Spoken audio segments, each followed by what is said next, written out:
Hola compañeros, en esta oportunidad vamos a hablar acerca de la anatomía del aparato genital femenino. Soy el doctor Rafael Flores, médico invitado a la cátedra de ginecología. Entonces, primero vamos a hablar de lo que es la pared abdominal. Cuando hablamos de la pared abdominal, pues nos encontramos primero con la piel, donde vamos a encontrar ciertas fibras dérmicas que se van a eh, colocar de forma transversal en la piel, ¿no? Entonces estas fibras llegan a hacer una cierta tensión en la piel de forma de medial a lateral. Y eso es de mucha importancia, ya que pues a veces cuando operamos las incisiones que hacemos, cuando uno hace una incisión mediana, que es una longitudinal, va a haber un poco más de tensión en el momento de poner los puntos, a comparación de una incisión transversal donde va a estar acorde a las líneas del ancho, ¿no? Después tenemos que hablar acerca de los músculos. Se encuentran cuatro músculos en la pared abdominal: el músculo oblicuo externo, oblicuo interno y transverso, y el recto anterior. Entonces, como vemos, podemos ver en el dibujo, este músculo que está adelante es el músculo recto anterior, y estos que están a los costados son los músculos oblicuos y transverso. Como podrán ver, la parte más oscura llega a ser el músculo y la parte más clara llega a ser prácticamente las vainas de los músculos. Eso quiere decir que prácticamente el músculo recto anterior es el único que está en la parte anterior del abdomen, y lateralmente se encuentran los músculos oblicuos externo, interno y también el transverso. Entonces, quiere decir esto que los músculos, las vainas van a confluir hacia el músculo recto anterior y van a envolverlo, se podría decir, con las vainas, una anterior y otra posterior. Esas son las vainas del músculo recto anterior. Entonces son cuatro músculos. Una vez desde la piel hasta la cavidad abdominal se encuentran siete capas, que es importante que las sepas. Primero es la piel. Segundo es el tejido celular subcutáneo. Y en el tejido celular subcutáneo hay dos fascias: la fascia de Camper y la fascia de Scarpa. Esas dos fascias no es que estén separadas, sino que una está en mayor cantidad que otra, más o menos en la parte inferior de lo que es el abdomen. Estas, cuando van a continuar hacia la región vulvar, monte de Beni vulva, van a continuarse con lo que es la fascia de Colles. Después de las fascias encontramos con los músculos. Los músculos van a ser lo que hemos hablado, los cuatro músculos: recto anterior, oblicuo interno, externo y el transverso. Posterior a eso, debajo del músculo, vamos a encontrarnos con la fascia transversales, que es un pequeño tejido delgado que va a encontrarse detrás del recto anterior. Después de eso nos encontramos con la fascia preperitoneal y por último el peritoneo parietal. Entonces, si uno pregunta cuáles son las capas o los planos de la pared abdominal desde piel hasta cavidad, son estas siete. Entonces, ¿por qué? Este es un corte, se podría decir, transversal del abdomen, y pues ponen un punto de referencia que es una línea arqueada, que es un cambio que va a haber entre las vainas de los músculos laterales, el oblicuo externo, interno y el transverso. Esta línea arqueada se va a encontrar entre el ombligo y la sínfisis púbica. Entonces, la imagen que vemos aquí arriba, hablamos de la línea arqueada del corte que se hace por encima de la línea arqueada. Entonces, aquí nos vamos a encontrar con lo que es el músculo oblicuo externo. Al centro va a ser oblicuo interno y por último el transverso. Como podrán ver, estos son los músculos rectos anteriores. Entonces, la vaina del oblicuo externo se va a ir por arriba, la vaina del oblicuo interno se va a dividir en una hoja anterior y una hoja posterior que va a envolver, y la vaina del músculo transverso va a ir por la parte posterior de lo que son los rectos anteriores. Entonces, esta disposición, como les decía anteriormente, prácticamente los músculos son laterales y las vainas van a llegar a envolver lo que es el músculo recto anterior. Por debajo de la línea arqueada, por debajo de la línea arqueada, nos vamos a encontrar con una disposición diferente. Aquí, las tres vainas se van a juntar y se van a ir por delante de lo que es el recto anterior, lo que significa que la fascia transversalis, que es esta amarilla, va a entrar en contacto directo con la pared posterior o con la cara posterior del recto anterior. Y esta característica de estas vainas es que la vaina del oblicuo interno se va a juntar o se va a unir con la vaina del transverso. Lo que quiere decir que cuando nosotros hacemos una cirugía, al ingresar nos vamos a encontrar solamente con dos vainas, solamente con dos pliegues. Eso es lo que corresponde a la aponeurosis.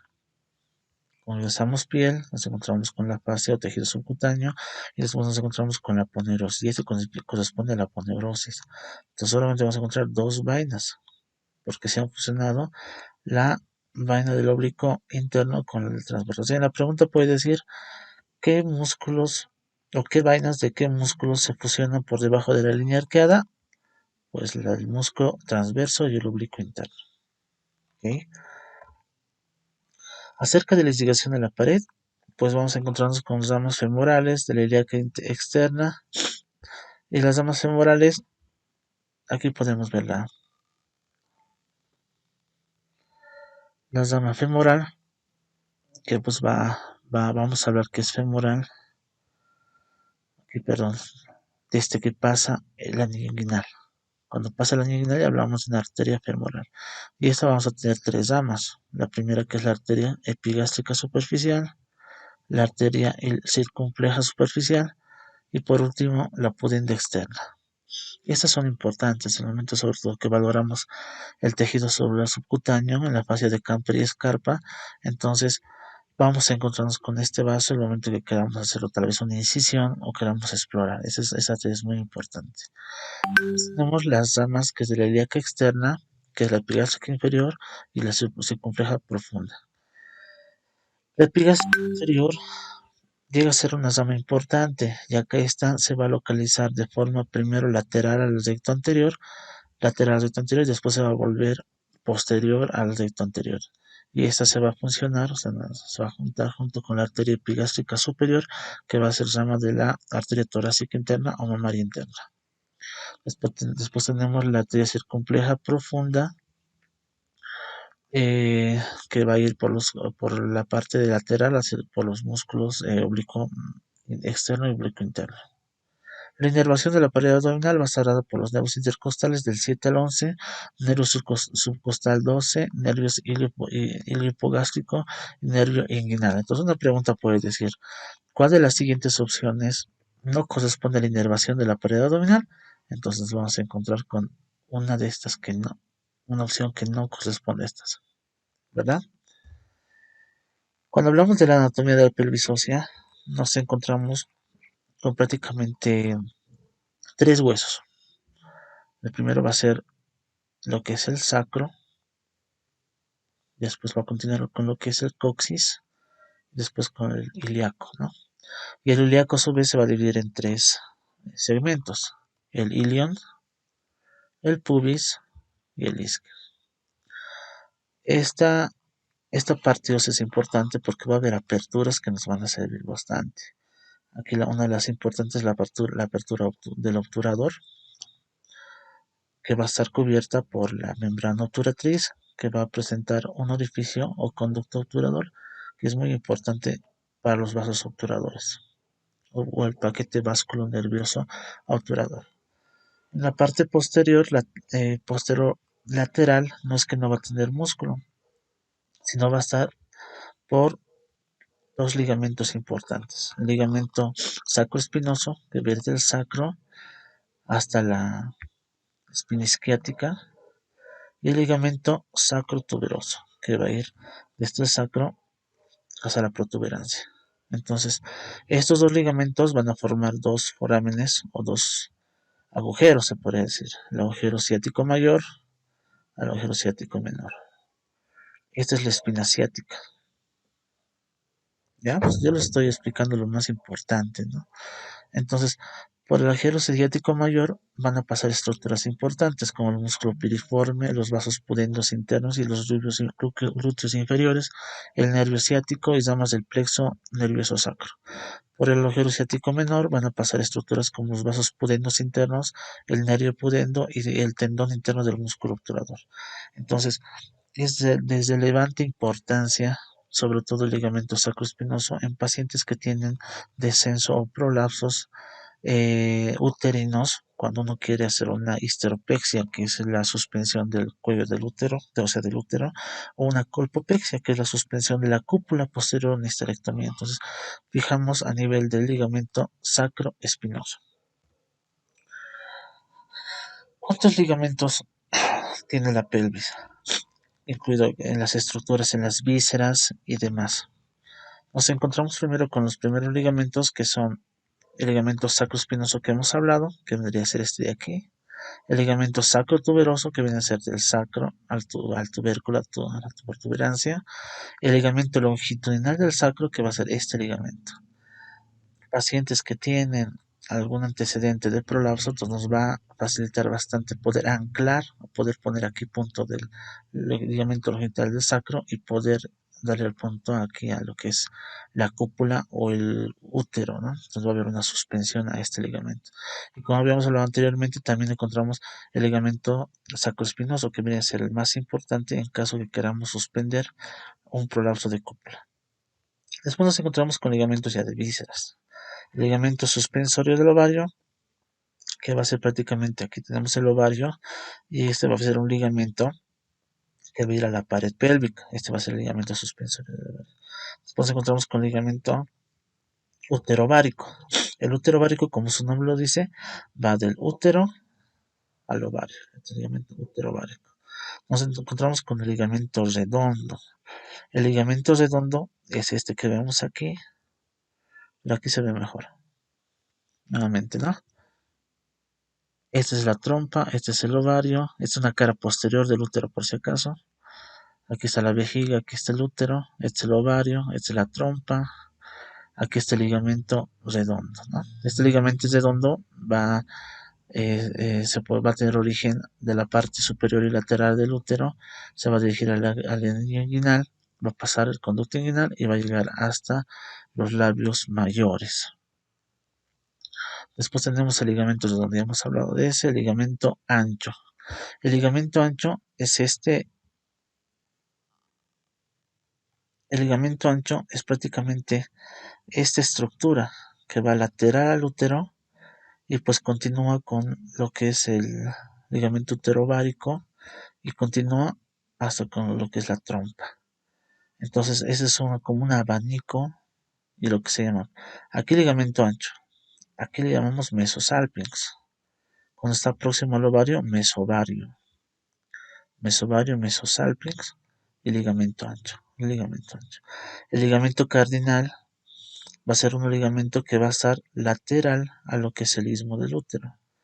Este es el cuerpo del útero y este es el cuello. Entonces esta parte es el istmo. Lateral a este va a estar el ligamento cardinal. También se le llama el ligamento McEnroe o ligamento parametrial. El ligamento uterosacro, como su nombre lo dice, uterosacro, que va del útero al sacro. Entonces, estos son los ligamentos uterosacros. ¿Ok? Repitiendo. Redondo, uterovárico, suspensorio del ovario o infundíbulo pélvico, uterosacro, cardinal, ligamento ancho. Aquí se ve mejor ligamento ancho. En la pelvis tenemos el longitudinal del sacro, el sacro espinoso y el sacro tuberoso. Cuando hablamos de músculos de la pelvis, nos encontramos con músculos de la pared pélvica, nos encontramos con músculos que tienen un plano profundo, un plano medio y un plano superficial. Cuando hablamos del plano profundo, hablamos de lo que es el diafragma pélvico, que tiene que ver mucho con el sostén de la pelvis hacia la presión del abdomen. Cuando hablamos del diafragma urogenital, comprende el plano medio y el plano superficial de los músculos. Entonces, es importante poder conocer este tipo de músculos que quizás con más detalle vamos a ver en el capítulo de prolapsos genitales, ¿no? Entonces, cuando hablamos primero de lo que es el músculo de la pared pélvica, nos encontramos con el músculo piriforme y el músculo obturador. Aquí los vamos a ver. Esta es una visión superior de lo que es todos los músculos del piso pélvico. Entonces aquí nos encontramos con esta línea que viene a ser el arco tendíneo del elevador del ano. ¿Ya? Es de la espina isquiática, la que hemos visto anteriormente. Y hemos dicho que de la espina ciática, pero isquiática, viene el ligamento sacroespinoso, que va de la espina hasta el sacro, ¿no? Solo que aquí está cubierto por el músculo coxígeo, lo está tapando, se podría decir. De esta espina isquiática sale una línea que es tendínea, que se llama el arco tendíneo del labor del ano, y por encima de este va a estar el músculo obturador interno. Ese es uno de los músculos de la pared pélvica. Y hemos dicho que el obturador interno va a pasar por el agujero, eh, por la escrotadura ciática menor. Aquí tenemos el otro músculo que es el músculo piriforme, que va a pasar por el agujero sacrociático mayor. A ver, repitamos. Aquí está, aquí está. Aquí hemos dicho. El agujero sacrociático mayor va a pasar el músculo piriforme. Y por el agujero sacroiliaco menor va a pasar el músculo obturador interno. ¿Okay? Entonces, estos son los dos músculos que corresponden a la pared pélvica. Ahora nos vamos al músculo del elevador del ano, que es el plano profundo, también llamado diafragma pélvico. El elevador del ano y el coxígeo. Cuando hablamos de estos músculos del elevador del ano, pues aquí están todos, ¿no? Hemos dicho que es el músculo obturador interno, el músculo piriforme. Aquí nos vamos a encontrar con el músculo iliocoxígeo. Ese es el músculo pubocoxígeo y puborectal, ¿verdad? Entonces, el puborectal, que es este, va a ser un músculo importante porque este va a venir a ser una especie de collareta a nivel de la unión entre el ano y la ampolla rectal. La ampolla rectal y el ano, ¿no? Entonces, el momento que la paciente tenga deseos de pujo, no sé, por un cuadro de diarrea, un cuadro, digamos, de aumento de la presión intraabdominal, entonces va a provocar que esto haga como una especie de collarito, como una especie de contracción, como de cierre.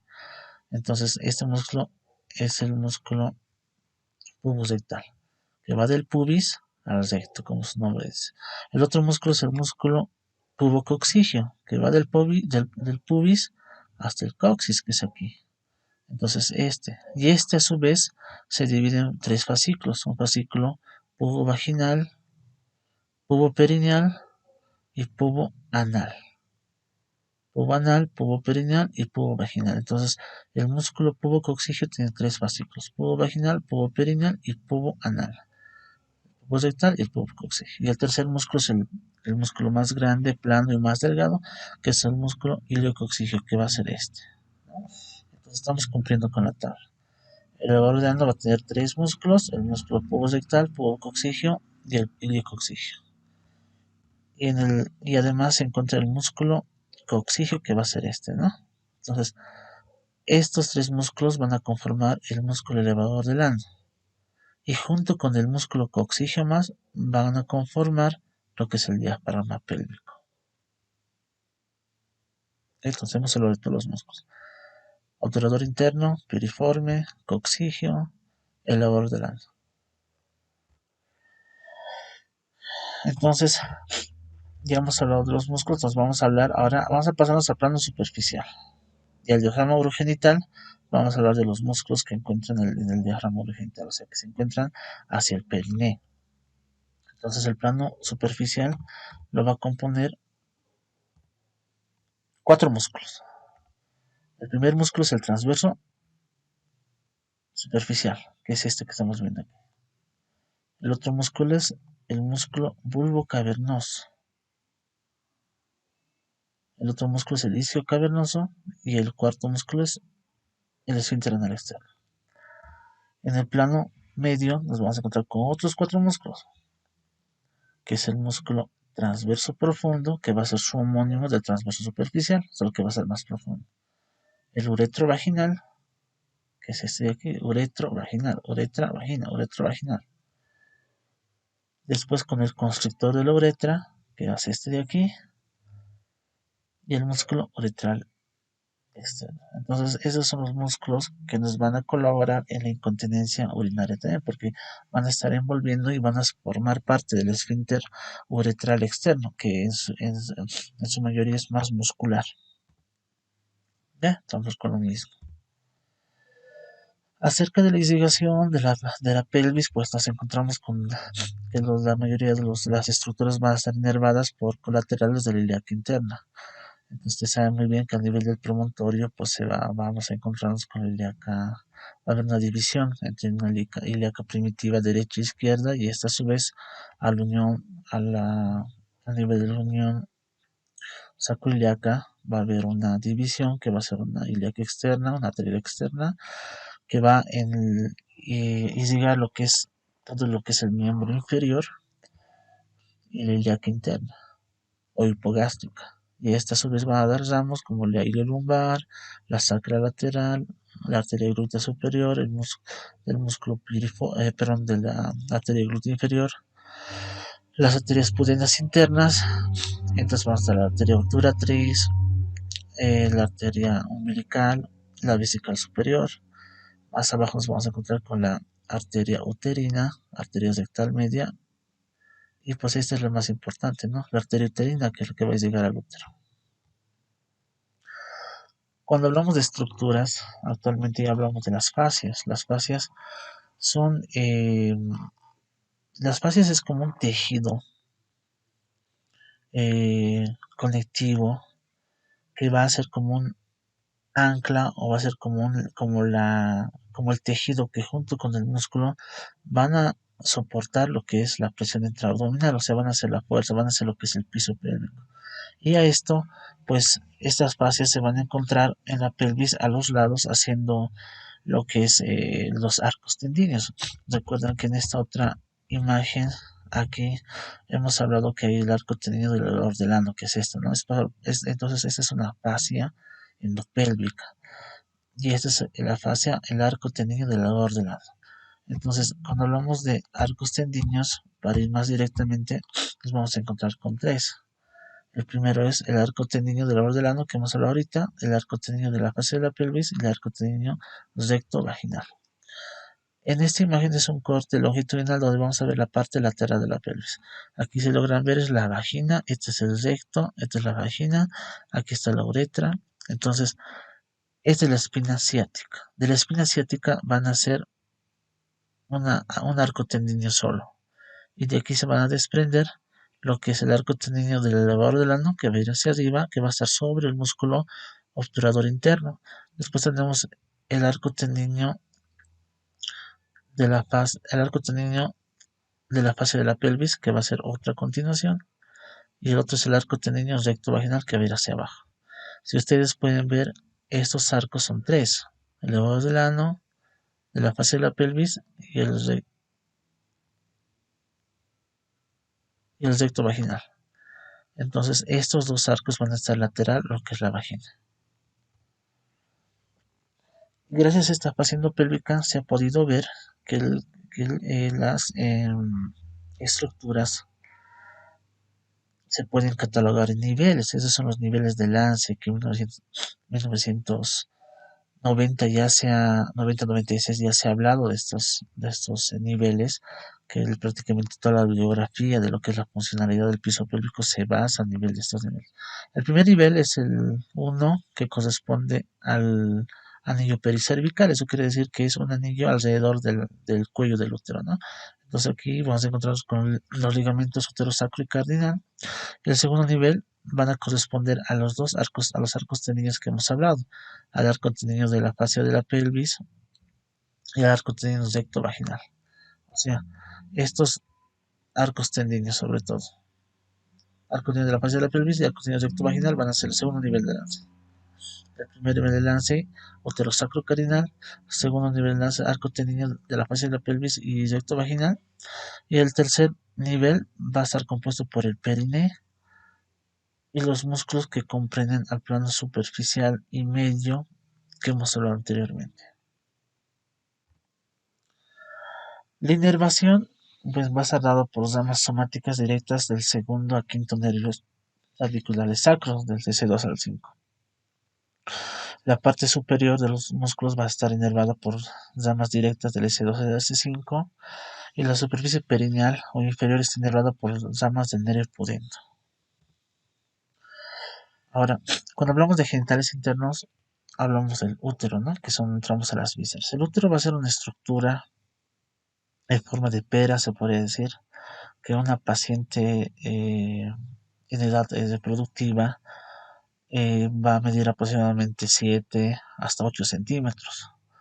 Y pues una paciente que es multípara puede medir hasta 8, incluso 9 centímetros, considerándolo normal. El cuerpo del útero va a contener tres capas.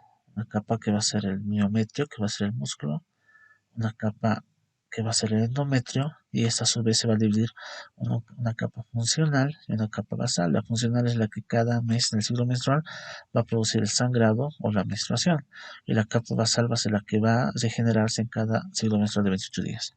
Y fuera del músculo miometrial se va a encontrar la capa serosa o el perimetrio, se le llama también. Entonces son las tres capas. La capa muscular va a tener fibras longitudinales como circulares. El cuello del útero pues va a medir aproximadamente 2.5 a 3 centímetros y pues se va a dividir en un sector supravaginal y un sector vaginal. La vaginal lo que va a ser el portio o el hocico de Tenca que se va a encontrar en la especuloscopía, la visión directa que estamos viendo. Entonces, lo que vemos ahí es la parte vaginal del cuello. Y por encima de la vagina, la que continúa todavía siendo parte del cuello va a ser la región supravaginal. Entonces el útero va a tener un fondo, va a tener un cuerpo, va a tener un cuello. Y el cuello a su vez se va a dividir en una región supravaginal y otra vaginal. Cuando hablamos de irrigación del útero, pues como habíamos comentado anteriormente, va a estar irrigado por la arteria uterina, que es rama de la hipogástrica o de la ilíaca interna. Esta arteria a veces da un ramo, que es un ramo cervical, también da un ramo a veces al uréter, porque este es el uréter va a pasar por debajo de lo que es la rama uterina, ¿no? Entonces da un ramo al uréter para irrigarlo, y pues va a ser un callado a nivel del istmo. Entonces este callado va a provocar que haya una rama ascendente de la uterina que va a ir por lateralmente al cuerpo del útero, y pues aquí se van las tomas, ahora se va a unir con lo que es aquí ya se va a conformar, ya se le va a llamar arteria tubárica interna, porque ya estamos llegando a la tuba o la trompa. La arteria tubárica interna que va a formar una red de vasos y se va a unir junto con la arteria tubárica externa, que vaya a pertenecer a lo que es los ramos de la arteria ovárica. Entonces, en sí, a los costados de lo que es el útero va a ser irrigado por la arteria uterina. ¿Ya? El útero va a recibir la irrigación de un 75% de la arteria uterina y de un 15% de la arteria ovárica. La arteria ovárica es una rama directa de la arteria del vaso de la aorta, a comparación de la uterina, que es una rama directa de la hipogástrica. La ovárica es una rama directa de la aorta. Entonces ambas van a llegar. La diferencia es que la irrigación del 75% corresponde a la uterina y del 15% corresponde a la ovárica. Acerca del drenaje linfático principal del útero va a ser hacia los ganglios obturadores y a las ilíacas internas. La inervación del útero va a estar ramas del plexo hipogástrico inferior, también conocido como el ganglio de Frankenhauser, y transcurre con las arterias uterinas y pues se encuentran en el tejido conjuntivo de los ligamentos cardinales. Cuando hablamos de los ovarios, van a ser dos estructuras que se van a encontrar laterales a lo que es el útero. Después estas se van a encontrar unidas al útero por el ligamento uterovárico, y también se van a encontrar unidas a la pared pélvica por el ligamento infundíbulo pélvico, o también llamado suspensorio del ovario. El tamaño aproximado es de 2.5 a 5 centímetros en una paciente de edad reproductiva, de 1.5 a 3 centímetros de grosor, de 0,7 a 1.5 centímetros de anchura. Están formados por una corteza externa y una médula interna. La corteza ovárica va a estar conformada por un estroma compuesto por folículos, cuerpos amarillos y una célula, una capa superficial, un epitelio superior, superficial compuesto por células mesoteliales. La irrigación va a estar dada por la arteria ovárica, que es una rama directa de la aorta, y también por la rama ascendente de la arteria uterina. El drenaje linfático va a ser a los ganglios paraórticos y la inervación va a ser por extensiones del plexo renal. Cuando hablamos de la vagina, nos encontramos con una estructura que pues es muy importante al momento de hablar de los prolapsos de órganos pélvicos. Esta estructura va a tener tres capas: una capa de epitelio escamoso no queratinizado, una capa muscular por músculo liso de colágeno y elastina, y una capa adventicia constante en colágeno y elastina. Entonces, como podemos ver en el dibujo, aquí por ejemplo, observamos un descenso, un prolapso, ¿no? Entonces, habíamos hablado de que la vagina va a tener una pared anterior o superior, perdón, que va a corresponder a la fascia pubocervical, y una pared posterior que va a corresponder a la fascia recto-vaginal. Y ambos lados se van a anclar, se podría decir, o van a estar unidos a los arcos tendinios.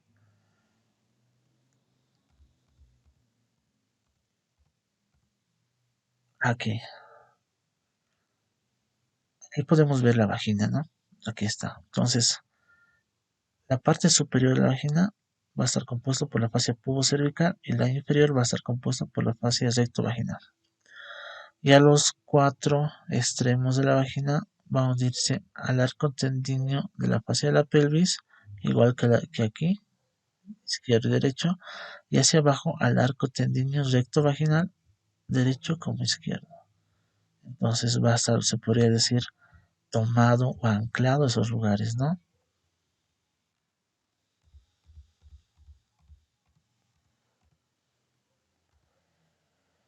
Irrigación va a ser por la arteria vaginal superior e inferior. Y pues es muy importante la vagina en el momento que vamos a valorar la valoración de las diferentes clasificaciones, como la de Weber o de PopQ, para ver la clasificación de los prolapsos genitales, ¿no? Ahora hablamos de la vulva y el perineo. Como podemos ver en el dibujo, la vulva se va a delimitar desde el monte de Venus hasta la región perineal, ¿no? Va a ser compuesto por los labios mayores, que van a ser estos de aquí. Estos labios mayores, en su mayoría solamente es grasa, no tienen músculo. Van a contener glándulas apócrinas, sebáceas, y pues van a empezar del monte de Venus, que es este sector, y van a terminar hasta lo que es la parte posterior del introito vaginal.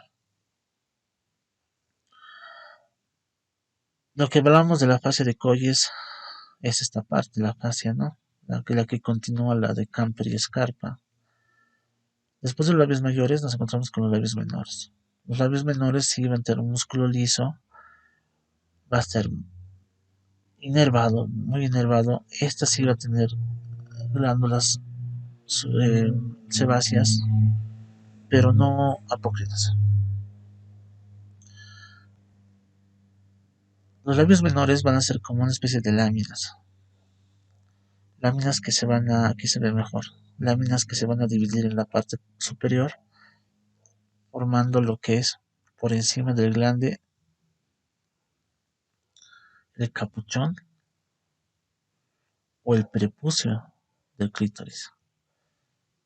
Y la lámina inferior, que está por debajo del clítoris, va a ser el frenillo del clítoris. Entonces aquí está el prepucio y aquí está el frenillo del clítoris. Y el clítoris que se encuentra aquí va a tener tres partes: lo que es el glande del clítoris, el cuerpo del clítoris y los pilares, ¿no? Que van a estar detrás. Entonces después nos encontramos también con lo que es la región de la región vestibular. El vestíbulo, que aquí se ve mejor, va a contener cuatro aperturas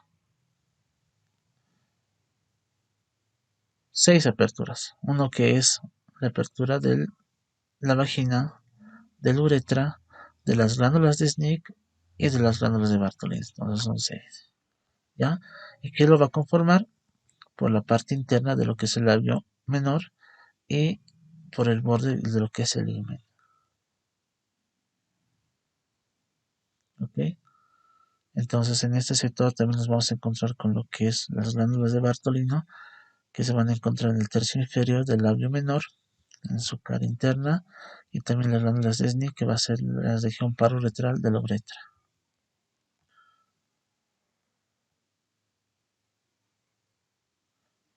Aquí a veces se usa puntos de referencia.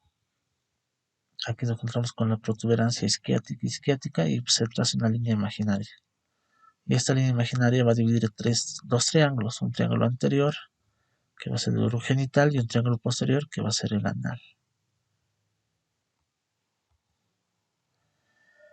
Cuando hablamos de la glándula de Bartolino, pues como de la imagen que mostramos, pues se va a encontrar un aumento de volumen, que en sí va a ser una inflamación, una acumulación de líquido, pus o sangre, que va a corresponder al conducto de la glándula de Bartolina. Entonces, en el examen semiológico es muy importante poder tratar estos y encontrar.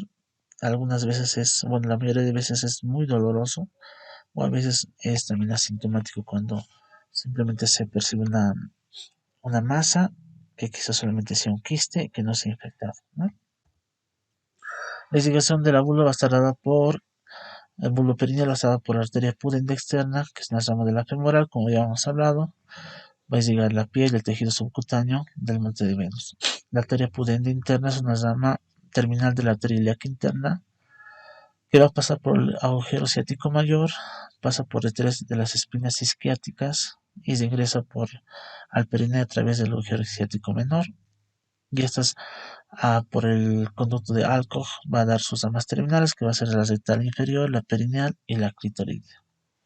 El drenaje linfático va a ser dado por los ganglios inguinales, y existen entre 10 a 20 ganglios inguinales, y estas se dividen en grupos superficiales y profundos. La inervación va a estar dada una inervación somática por zonas del nervio pudendo, y pues el anal inferior, el perineal y el nervio glosal del clítoris, que ven una inervación sensitiva y motora al perineo. El nervio pudendo es rama del plexo sacro y se forma con las ramas anteriores del segundo y cuarto nervios radiculares sacros. La inervación visceral va a dar la erección del clítoris, que requiere fibras eferentes viscerales parasimpáticas del plexo nervioso pélvico y los nervios erectores. Origen del segundo al cuarto segmento medulares sacro.